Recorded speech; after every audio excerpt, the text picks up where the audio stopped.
morning. I see we have a lot of time on our hands, so I am bringing a little video to show you how to use a Gua Sha tool. It can be like this, it could be bone, or it could actually be the back of your comb. It doesn't matter. As long as it's kind of a blunt, smooth edge and not sharp. So, and not too thick and not too thin. So we want to get something, if you can see, like that. Okay, so why we would do this is to increase your blood circulation and get the fascia to loosen up around the muscle belly. That's kind of like the sausage encasing that wraps around the muscle belly. So when you get that moving, then all the blood and lymph and everything can drain and flow properly.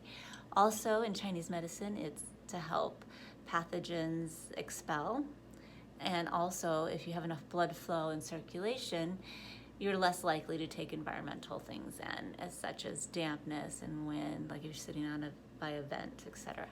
Okay, so real quick, I do this before I leave, and then after I get home. So one of the oils that I like to use is neem oil, and I usually put that here and here, and then around my throat. And then I will use the tool very gently. I'm emphasizing gently because I have showed people how to do things, and then they come back with big bruises, either with acupressure or Gua Sha, or just the fact of massaging themselves. So we'll start gentle. We never know how the body reacts. We want to see if the body has good lymph drainage, etc. Okay, so we're gonna just gently. It's called Gua Sha. We're scraping kind of the skin. And I want you kind of going a little deeper than the skin, but not much. You're just kind of, so you can kind of feel a little bit of the fascia or the muscle underneath it. And then you're just kind of, people will go like this so that they lift their skin in case we're worried about age and drooping. But really, we're just trying to get the circulation going at this point. But then we do want to kind of bring it down. And this is like if you were just to hold a coin on your neck, because this is the carotids. You do want to do this very, very gently, almost like a feathery thing. And as you see, I get red even with a feathery pressure. Okay, and then this you can do slightly a little deeper, still stay gentle. Just moving, we want to move the fluid underneath. And like that. See, I'm a redhead, so I will get red no matter what.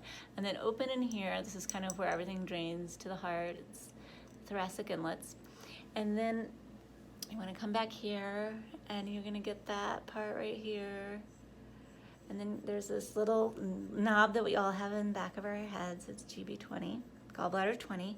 And it actually goes all the way to the other side, to UB2, with what we call the yin chow, yang chow connection. And so when you're on your computers and your smartphones, this tends to get very, very stiff and rigid and congested. It almost is like the electronic field will actually block circulation. So you got that, and then you can do the sides of your head. This is still that gallbladder channel. This could be very tender, so go very lightly, but we do want to get that circulation going. Okay, and then you'll do the same thing to the other side, and then right through here is the dew channel, and this can be very, very sensitive. And with all the thinking that we're doing and the stress and sitting under vents and watching all the virtual world, this is a great place to. And you might want to go in this way. That is the direction to keep that transverse sinus moving. The transverse sinus is underneath this area of the skull, and so we want to keep that free flowing. Okay, and then if you like, a lot of us get a little tension in here. We can undo that like that. Okay. So that's it, and I hope you have a very productive day at home, taking care of yourself. Be well. Shalom.